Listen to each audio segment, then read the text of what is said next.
starts with our healthcare. Once I have an idea, not an idea, but what I find that is lacking is technology, a healthy dose of it, and creatively applied. For example, we all know about quick reader codes. Anybody know what quick reader code is? No? Well, there's these little graphics that you can scan with your camera. Sorry, your smartphone. Yeah, the squares, right? Yes. Yeah. Right. And that basically takes you to a link online to get more information about that item. Okay? Well, instead of printing stamps, why don't we issue quick reader codes? And quick reader codes, for an FYI, was actually called glyphs when Xerox made it in 1960s or whatever. So the technology has been around, but the smartphone and the small camera that they have enables us to actually, instead of going to a franking machine, you print the quick reader code. But that also allows the person who's delivering the mail to snap a picture of it with his smartphone that has GPS on it, and that becomes a tracking system. Now, we do that here. It's all software. It's intellectual property. So I probably shouldn't be saying this. But then the Bermuda government, because they can have this idea, can actually farm it out to other national post office services, so we can actually compete with FedEx and their tracking system. I never knew people wanted to know where their stuff was every 5 seconds, but they do, and maybe we can take 0.001 cents out of every piece of mail that goes through the system.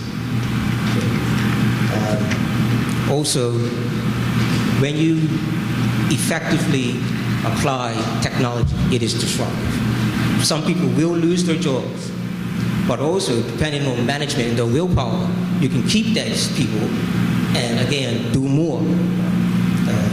One of my pet peeves is actually the surveying system that we have here, even the new one that's coming in, because your deeds are basically useless without knowing who the guy next to you is, and it just doesn't work.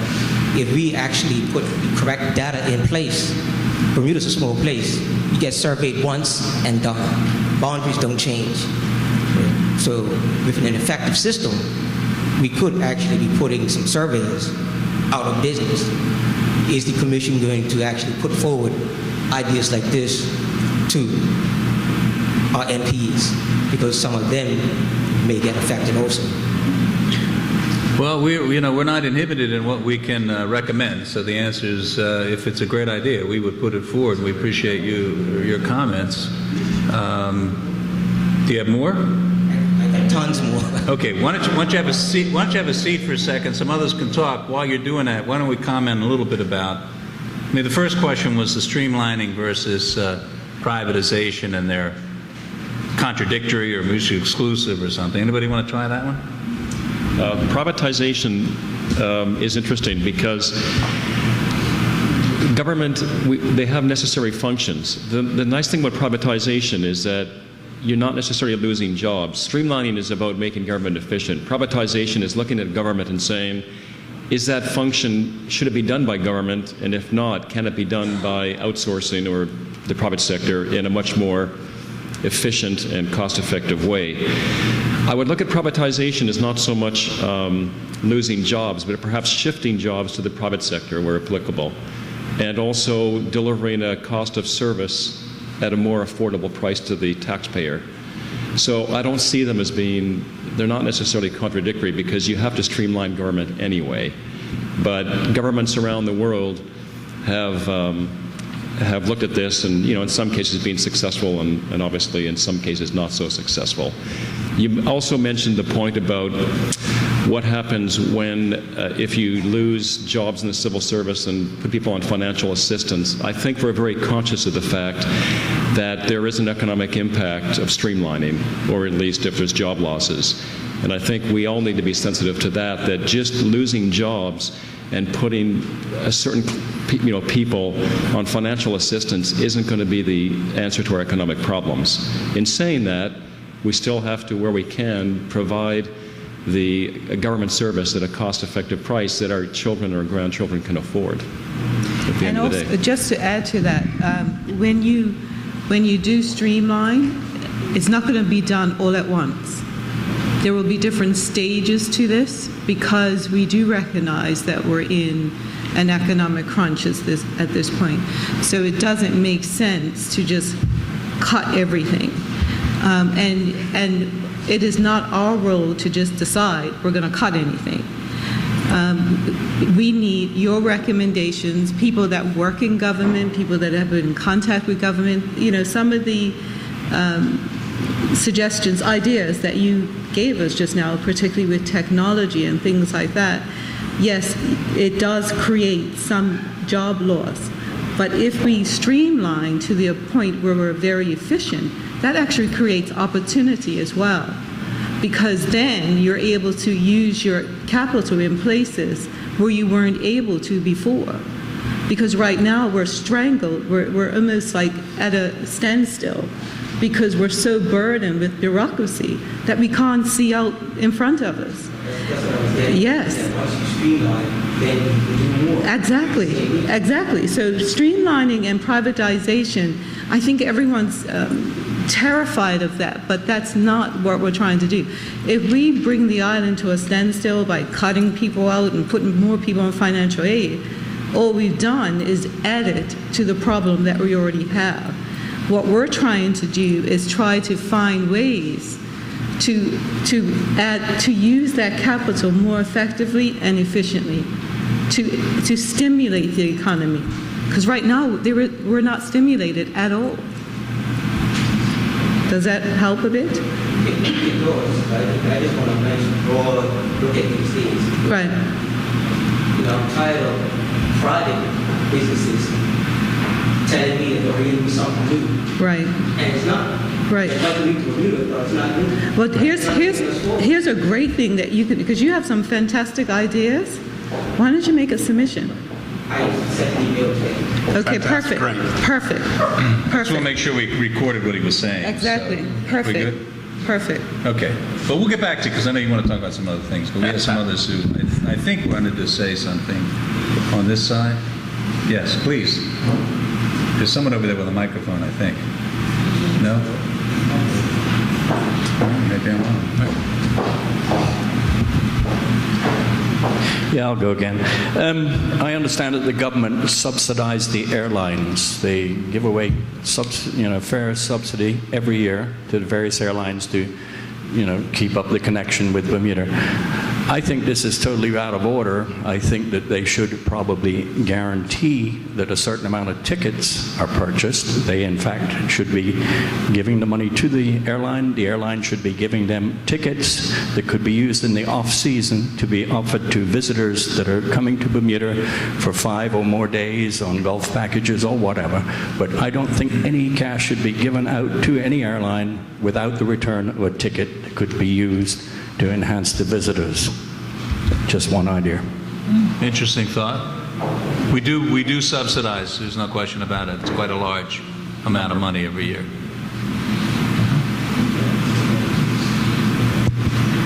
Good evening. My name is Darnell Wynn. I was wondering if there's been any consideration towards consolidation of our schools. We have a lot of very small schools, class sizes of 9 and 10, pretty much unheard of anywhere else in the world. And we know that it's not the size of a classroom that determines the success of students. And also, we're hearing a lot of talk about cutting salaries first. Is there going to be any analysis of the use of government cell phones? We have a lot of usage there. Do we need those cell phones? In addition to, we still have a lot of cars out there. And if you are PS making over $200,000, why do you need a government car? How often are you using that car, and how far do you have to go? So there's a lot of fat that can be trimmed before we start slashing salaries. And I do think that some attention has to be given to the size of these schools. These buildings are old. They must cost a tremendous amount of money to maintain them. Anybody want to comment on that?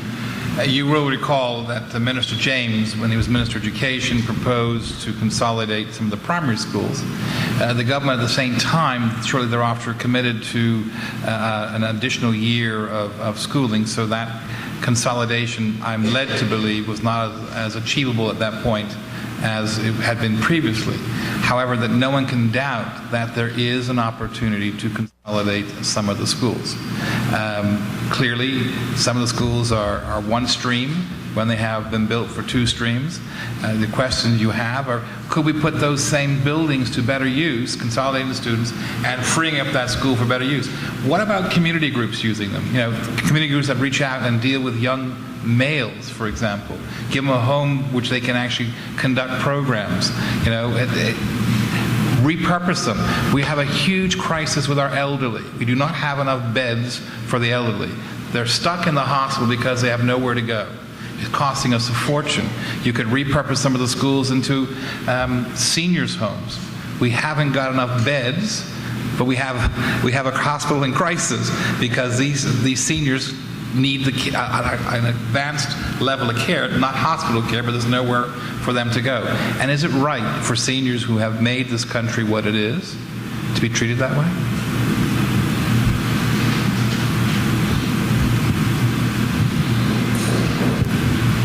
Thank you. That was really good, Kim. Thank you. That made so much sense, at least to me. And Diane, of course, you're not one of those seniors. Of course. Liar. The other issue on seniors, since I happen to be close to the subject, let's put it that way, is the lack of space that families could pay for seniors in homes. I hear it over and over. I'm unfortunately not one of those people. I have my mother living with me. But there are many families who have reached out to the community and tried to find a spot that could accommodate their parents and can afford to pay or pay towards those expenses. And there's an opportunity there. It doesn't have to be government, it could be the private sector, but it's certainly an opportunity, and we need to get a grasp of what the real need is, because it's sitting there just waiting for the service to be provided.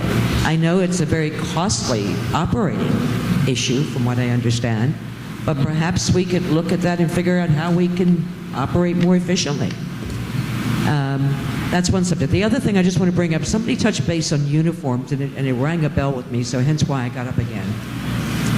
I had an occasion a few years ago to experience the issuance, and it wasn't me personally, of uniforms from a government department to an individual. I have to tell you, I was absolutely awestruck when I saw how many supplies were issued to that individual. It certainly didn't fit within the total framework of their job responsibility. It was way over and above in the issuing of the uniform stock or supplies. And the quality was the very best.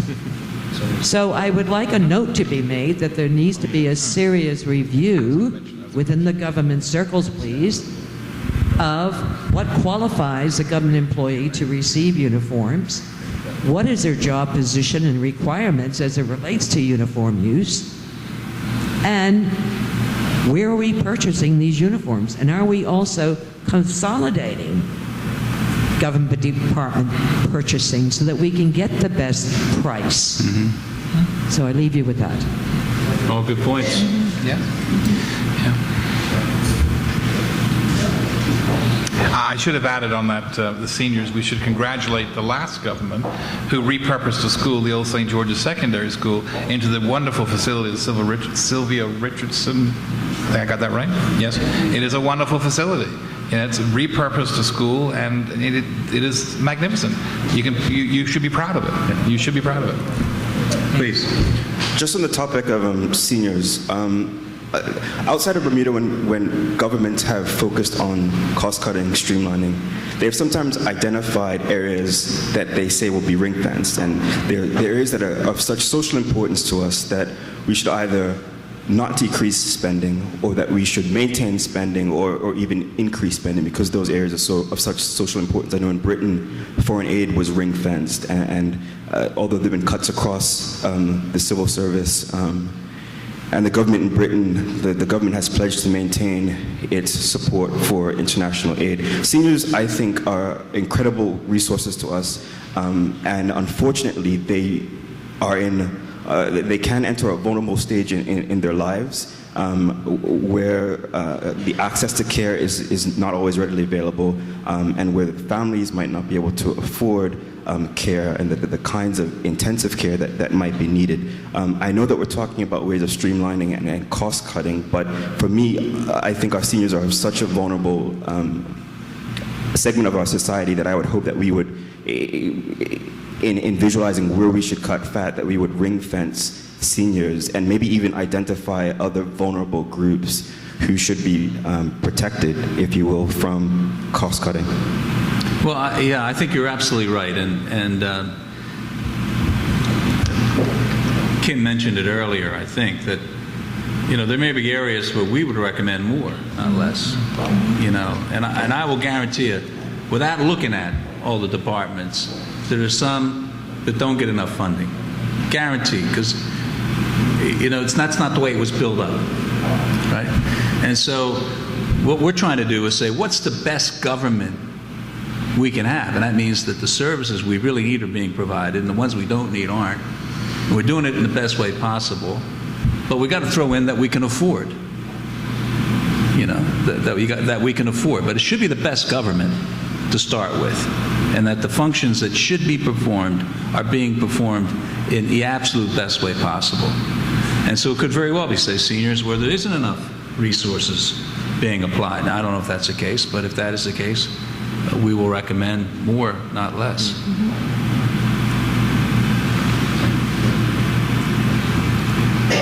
Troy Baisden from Pembroke.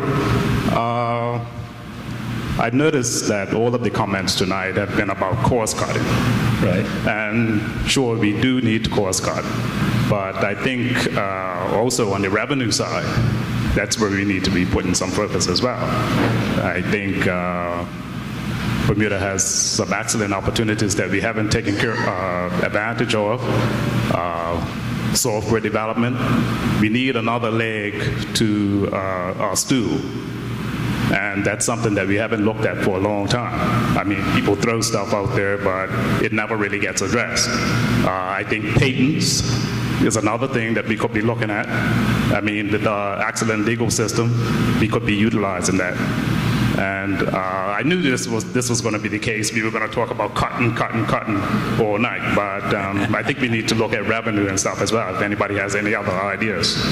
Yeah, well, you're right in that the solution to our issue can't be all spending cuts. Can't be, right? We need an economy that's growing, and so it has to be stimulated. Mm-hmm. And I think that was also kind of what Kathy was talking about, in that, austerity, mindless austerity is going to create the economy, is going to create a negative effect on the economy. It's going to get worse. We can't do that either. So you have to be mindful of it, and there has to be a stimulation of the economy too. Now that could be a third leg in the stool, or it could take the two legs we do have and make them better. Or maybe all three should be done, right? But you're absolutely right. And so we're not saying don't give us the spending ideas, the revenue ideas. It's just that's not our job. We didn't get that charge. And I'm not looking for it either, by the way. But if you got great ideas, that's why you're here. You sit, because this is a public forum. You talk about your ideas. We will pass them on. And so, no, I don't want to inhibit anybody who has other great ideas about getting revenue into the coffers of government. There's one way in the back. Oh, no, we're going right here. Sorry. Yeah, good evening. My name is Damon Wade, and I just want to piggyback on what was just said. He obviously was given the mic before me, so I didn't get a chance to say exactly what he was going to say. Thunder. And he did, and so did Mr. Dupereau. But I just want to comment that at the end of the day, I think the point has been made, but the cost cutting shouldn't be done in a vacuum. At the end of the day, we have a GDP problem. and we have a deficit problem. And as you just articulated, reducing costs can have a negative effect on GDP, and that's the recession, right? So we really do need to make sure that there's another committee, perhaps, that's looking at revenue at the same time, and we're not looking at it in a vacuum. And we know that, as my former high school teacher just mentioned, cutting jobs is going to have the government as the biggest employer. If those people aren't being paid, then they're not spending money in the community, and therefore, we're having challenges with GDP. So, point was made, but I had the mic, so I said I might as well say something. Thank you. Apparently, this group wasn't smart enough to get on that revenue committee where you'd have all the fun. Just on that note, if you look at the budget statement, the deficit's about $331 million. You can't cut ourselves to a budget neutrality. We have to cut what we can, but I agree 100%. We need, as Mr. Outerbridge said at the beginning, we need foreign capital here. We need ways of bringing capital to the island, enhancing existing areas of business, but more importantly, bringing people to the island, spending foreign currency. And I think on that note, we don't know at this point what the streamlining or cost savings will be. We weren't given a particular mandate. No, we weren't. We weren't given targets to meet or anything like that. And all the rumors that are going around about the wages being cut, that has nothing to do with us. Nothing to do with us. We have no idea at this point what we're doing. We're gathering information. That's why we're having these public meetings, to hear what you have to say. Because as I said in the beginning, this is your meeting as much as it is ours. And this report and the stimulation of our economy is only going to happen if we all work together. So all the rumors that are out there have nothing to do with us, really. That doesn't mean to say we might not make that recommendation. Exactly. We just haven't made it yet. Exactly. We haven't gotten to that point. There's been some comments about the wage component of government. Just to let you understand, there's about 50 people working on the subcommittees, all very smart people. In addition to that, we've got, at the current time, 4, but we're probably going to add more. We've had some secondments from the accounting firms and also some wonderful volunteers who are helping us slice and dice the government data. Because what we want to do is find out every area of government spending, which is not just wage related, but it could be, as someone has mentioned earlier, better procurement, centralized procurement. Cell phone use. Practices which are just not cost effective practices. Cell phones, not tendering properly, etc. So I can assure you that we're looking at every single expense line of government in totality and trying to find ways beyond not just wage cuts to save money. And these people are all giving their time for free. Way in the back. Hi. Hello. I'm Peter Everson. I am on the Performance Committee, but this is, in my former role, speaking for the Chamber of Commerce on economics.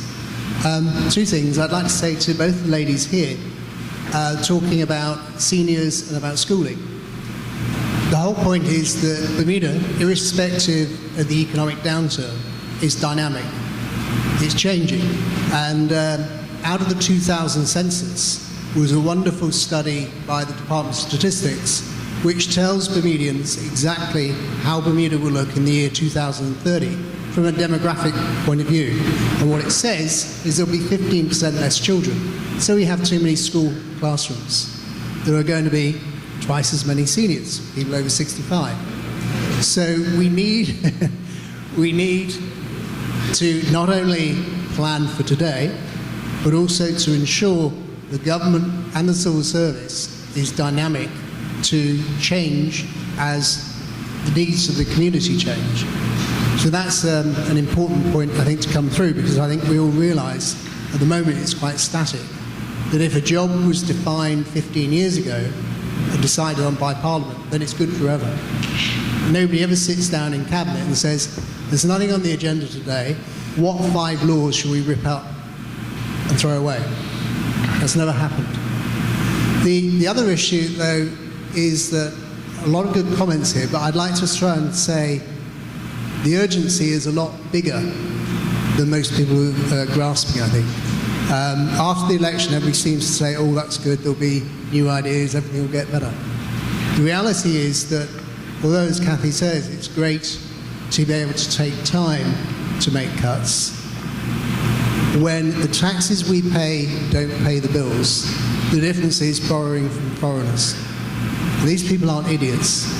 They look to see how much money we've got. So 10 years ago, it was no issue. We had plenty of money. Today, the private sector is running out of money and the government's short of cash. So there's not a free lunch. So it's not easy just to say, well, we know where we need to get to, we'll do it over 5 or 10 years. That's the attitude that Greece had. And all of a sudden, the German bankers decided they didn't have 10 years. Now, we need to move before other people move the goalposts for us. Thank you.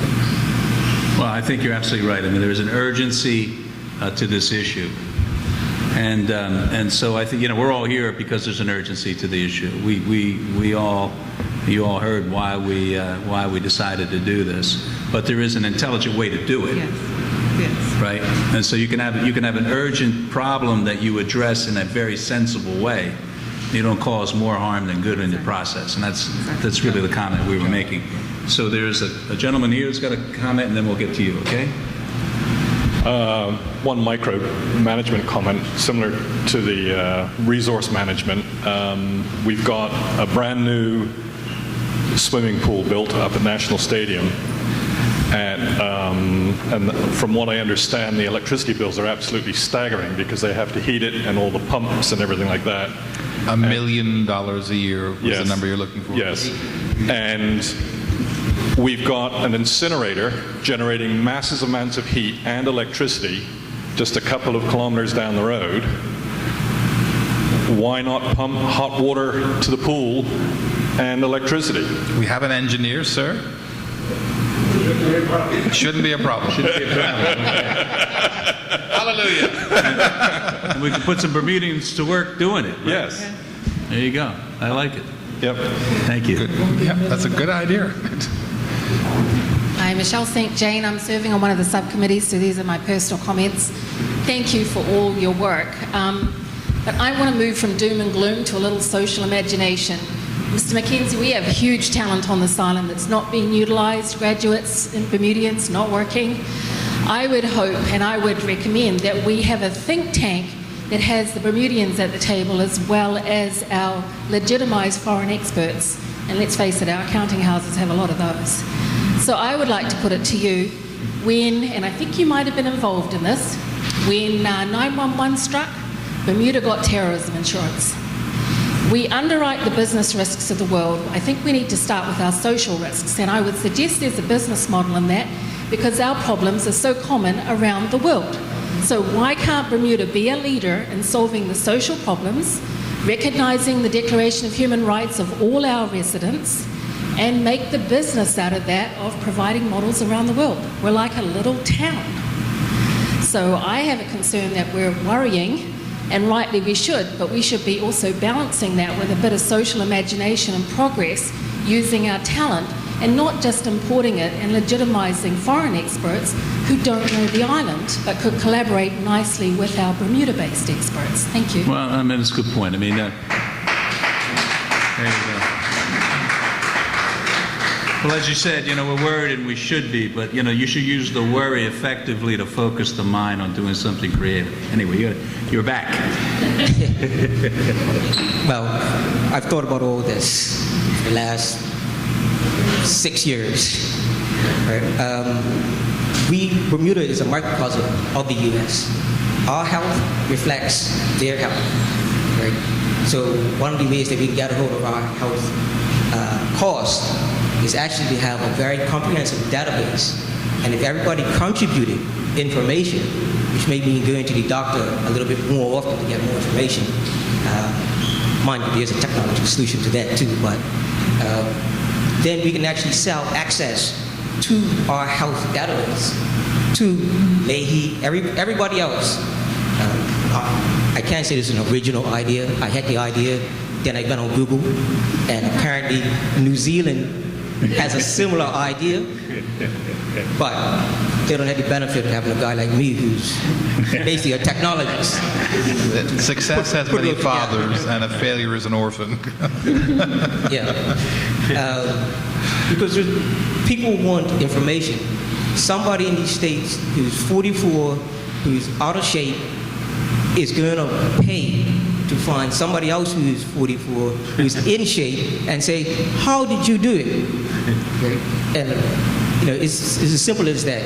If everybody contributes a little bit of their time, a little bit of information to build a database, or health database, we can actually sell it. No, that's just an added benefit, because the more information that we do have, then the better we'll be at heading off diseases and stuff like that. And I just had a cyst cut out of my cheek that they said has been growing there for like years. I'm like, well, how come I never found it before? It never hurt, it never did anything. I'm sure there's some type of scanner that would have found it over the years, would have seen it be growing in my cheek.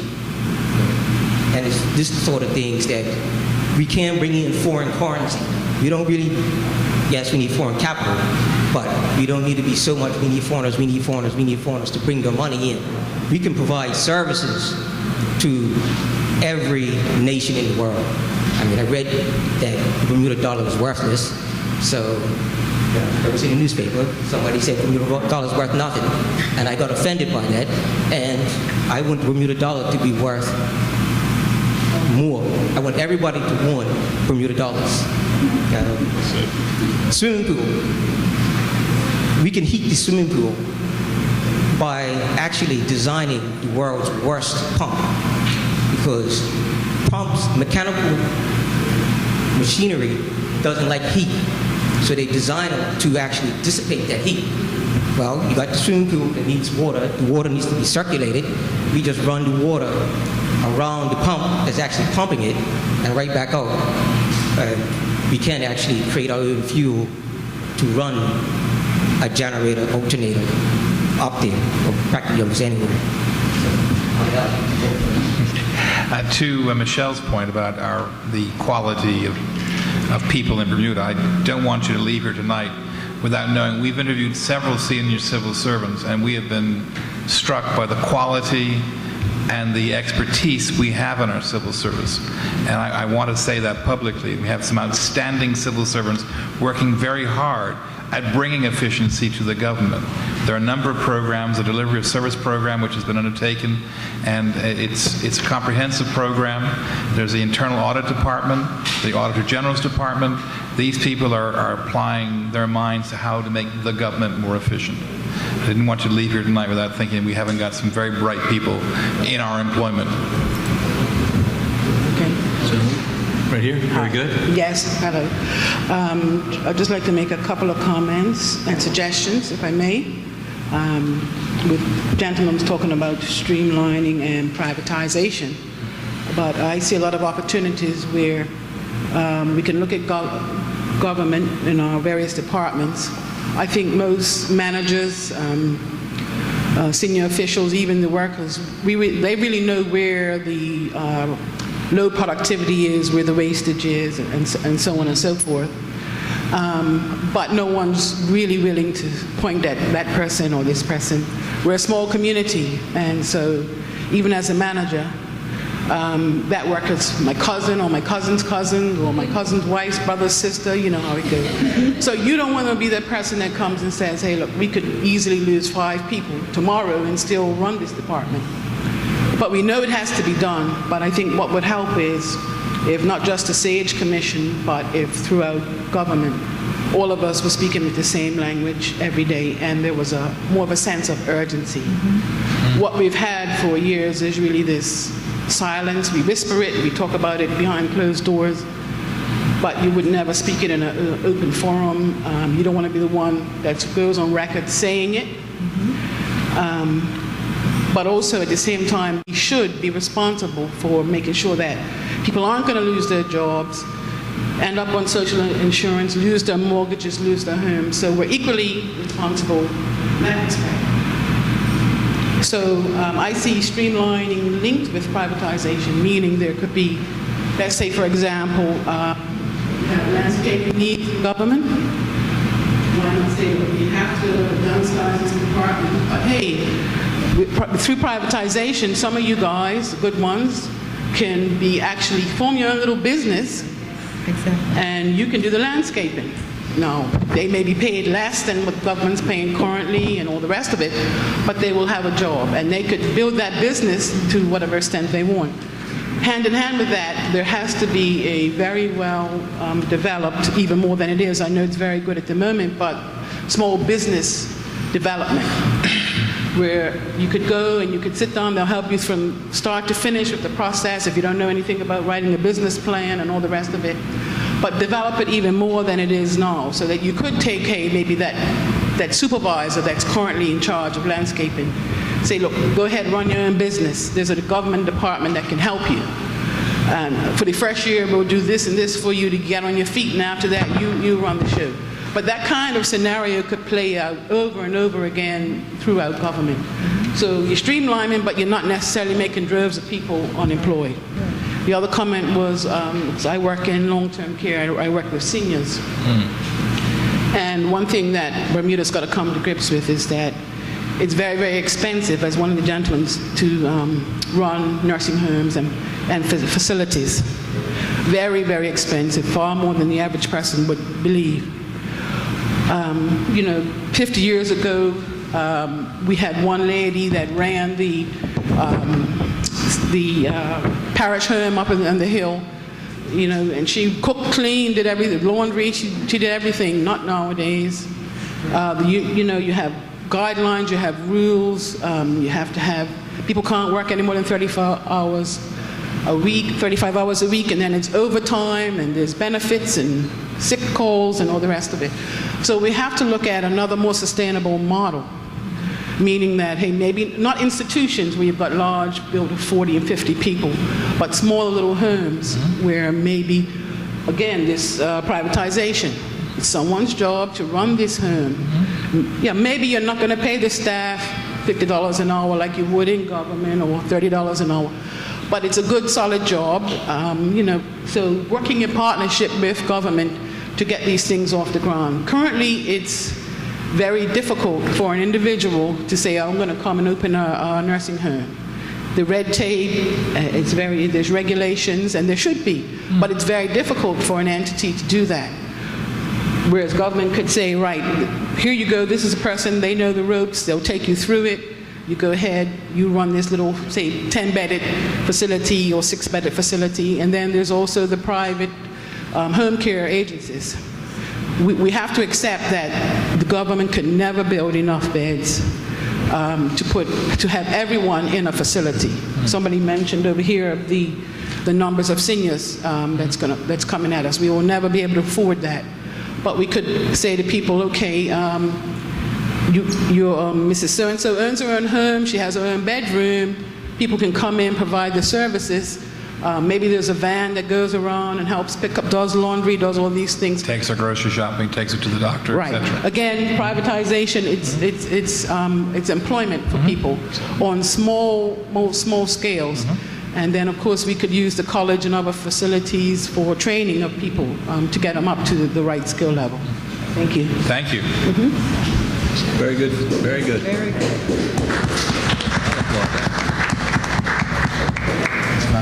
That was very good. That was excellent.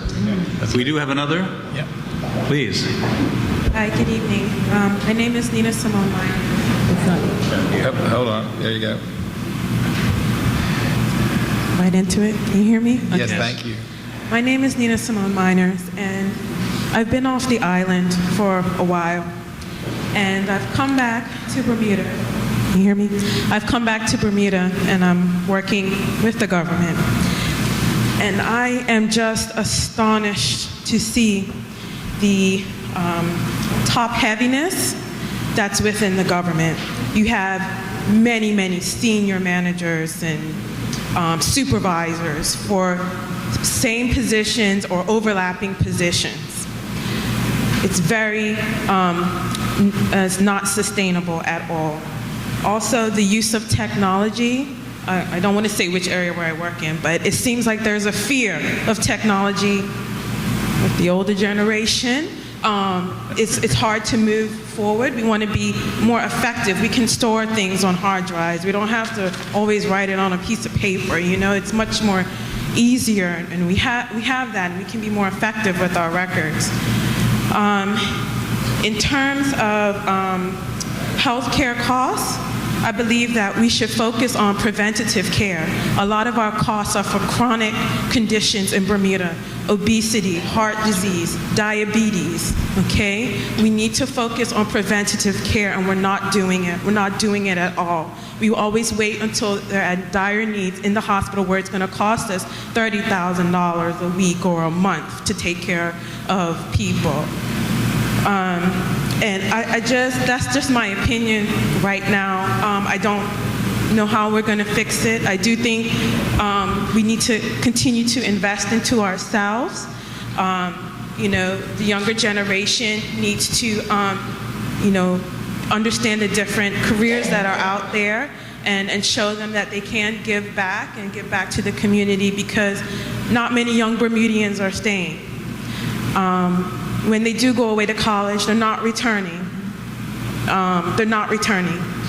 Many that I have known have gone to school if they rather stay in the States or wherever else there is. Because what are we coming back to? Massive, massive inefficiency and debt. And that's what it's going to be on my shoulders. And it's very, very scary. It's sad that we have allowed this to happen. And I don't know how we're going to get out of it. I don't know. But I do think we're on the right track with this commission. Secondly, I want to respond to the gentleman who's sitting in the front in the green about creating a health database and having it being able for access to other entities outside of Bermuda. Yeah. Before we can provide services to other people elsewhere, we need to be able to effectively provide services to ourselves. And we're not there yet. I may have misunderstood what you were trying to say about the health database, but from what I heard back here, if we can't even provide services for ourselves, we can't provide it for other people. And then you want to take people's health information and have it accessible to other entities. I don't feel comfortable with that, because what are you going to do with that information? I just think there may be a better way. Okay, I'll give you the microphone in a minute.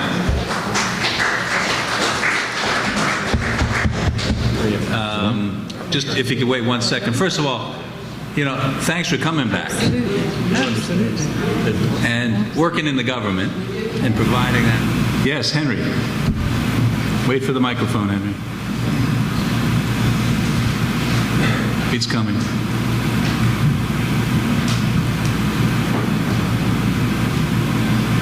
Thank you.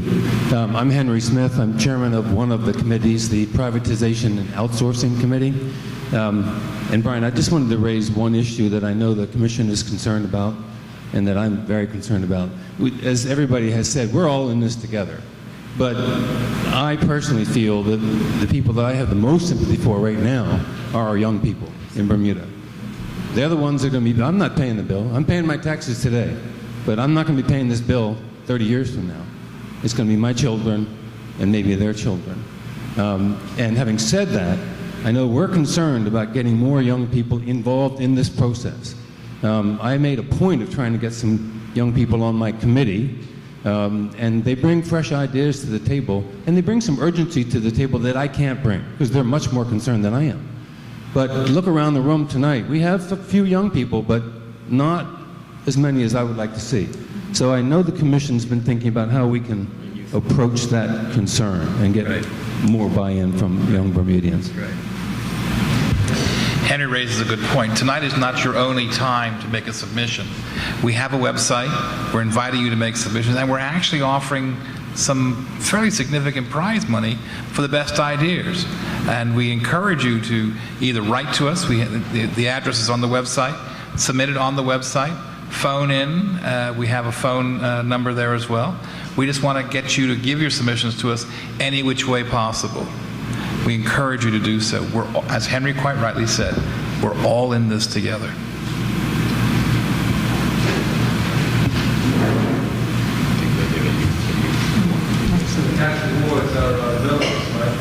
Sorry? Tax rewards are donations. Yeah, they didn't come from the government. Come from the government. Didn't come.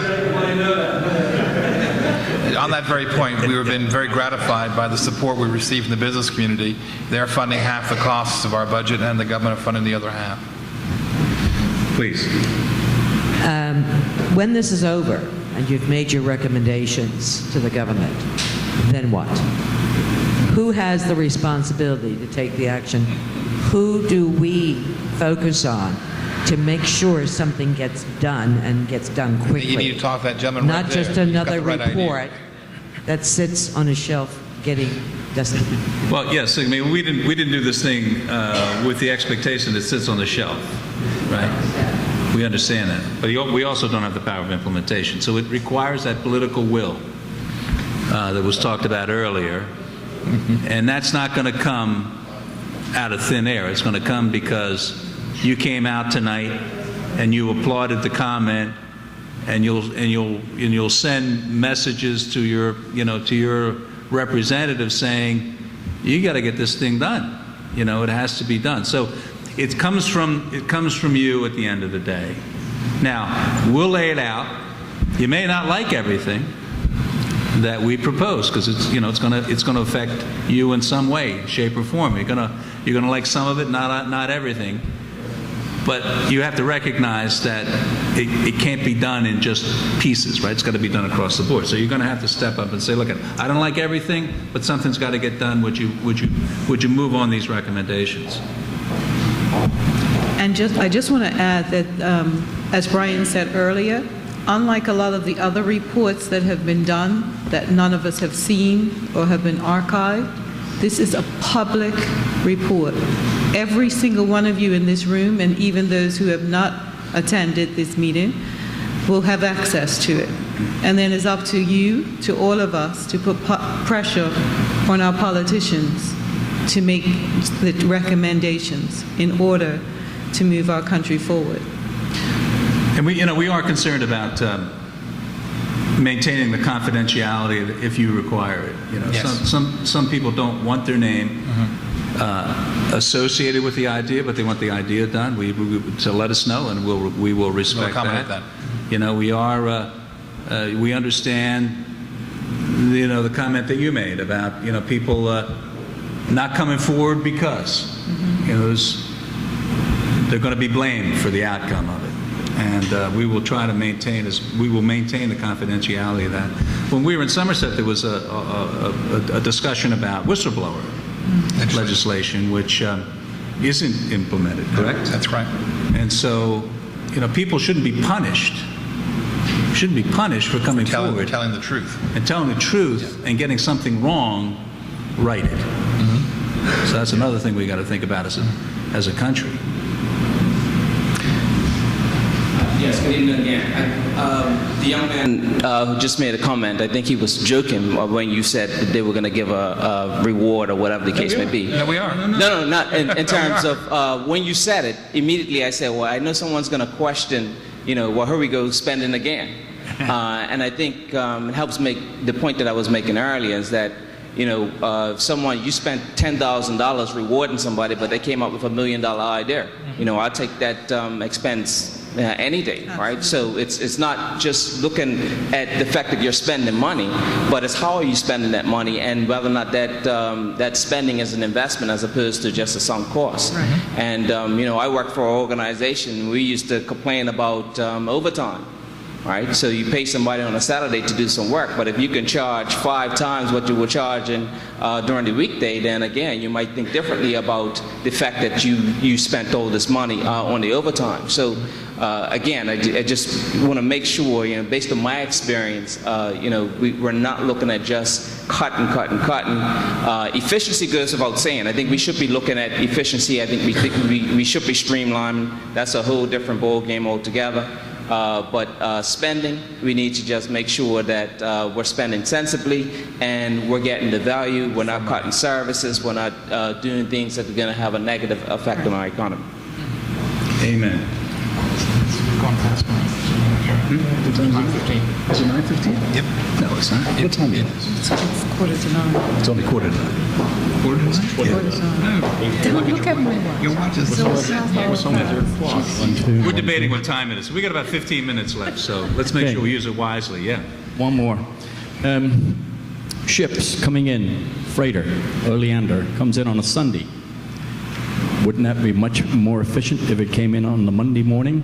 We wouldn't have to pay the triple time for unloading it. We wouldn't have to pay the extra time for pilotage and all the other, those that tie it up. That expense is passed on to everybody on the island. I think that it's time that the government mandate that no container ship comes in on a Sunday, comes in on a regular working day. That goes along for the car ships. Probably you didn't notice, but a car ship came in on our holiday the other day. It required 2 tugs. Right? The tugs came down to Hamilton. When the car ship was gone, where are the tugs? They stayed in Hamilton to watch the parade. Think about it. The fuel, the wages, and everything else. It cost a heck of a lot. Right? So I can see what's going on in the harbor. The other thing is on the ferries, the fast ferries. If you slowed them down just a few knots, the fuel saving would be tremendous. And another question, the government has hired this ferry to come to St. George's at about 1.2 million. They say 1.2, 1.3. Who's paying the fuel? Is this an additional charge, or are we providing that free? That's the question. I know the answer. Thank you. I think on the That's shipping... $1 million worth of fuel. It'll burn. On your first point, Nigel, I think you find the shipping lines service their customers' demands, and the customer, being the wholesale merchants, ask for the ship to come in on that day. Well, you bring that up, Jim Butterfield. Actually, I started this about a year ago. And Jim Butterfield. No, please do it on the microphone so we get it. Yeah, Jim Butterfield gave me a real serious lecture on it. He says, don't mess up what works. And he went on. And I'm still with the idea that it's costing a lot of extra money to everybody that's living on this island for that ship coming in on a Sunday. And it could come in 12 hours later, make a huge difference. Comes in 4:30, that's its regular time, right? Sunday afternoon. Just enough so everybody can get extra money. Thank you. And that's your second point about the tug. The tug was alongside on Bermuda Day, and it warped out, used the word correctly, I believe, warped out the Norwegian sail training ship whilst it was alongside. So it wasn't just watching the parade. I was rather impressed by the evolution, how the sail training ship came away from the dock with the tug tied to the dock and using a single line. It was wonderful to watch. It was a very clever evolution, getting that ship from alongside the berth there. But I can't speak to what they did after the ship left.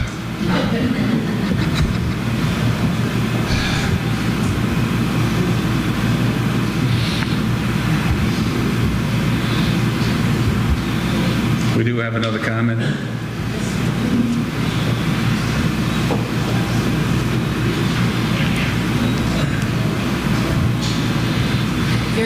Very brief, positive piece of information on the health front.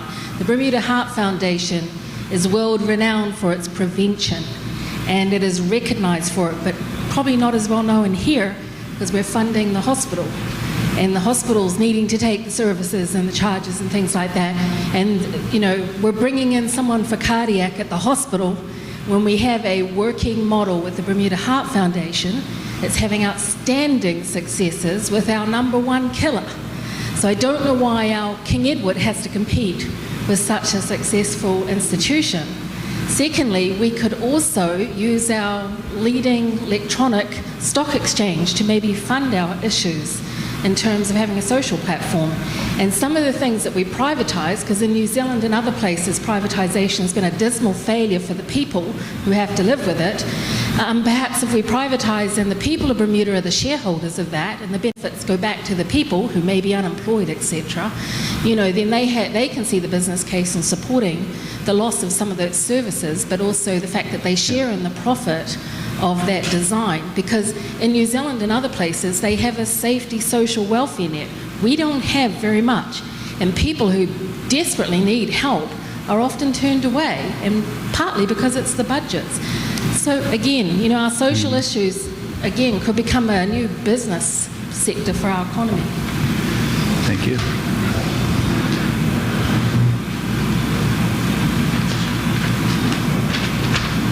Any more? It's your last chance, you know. Now you can come out to. We're in town on Thursday night. You can come back. Yes. You've been to 2 already, right? So you can come back to the 3rd.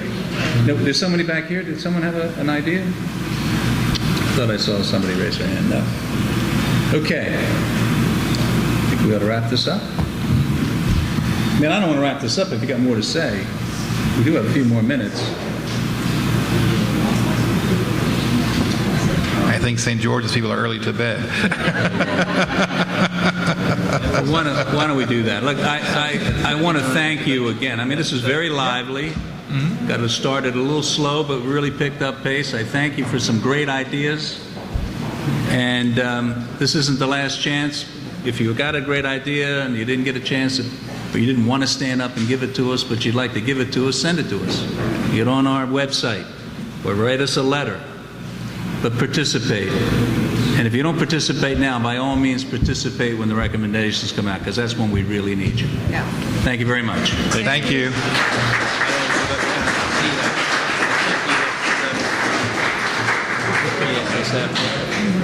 I have.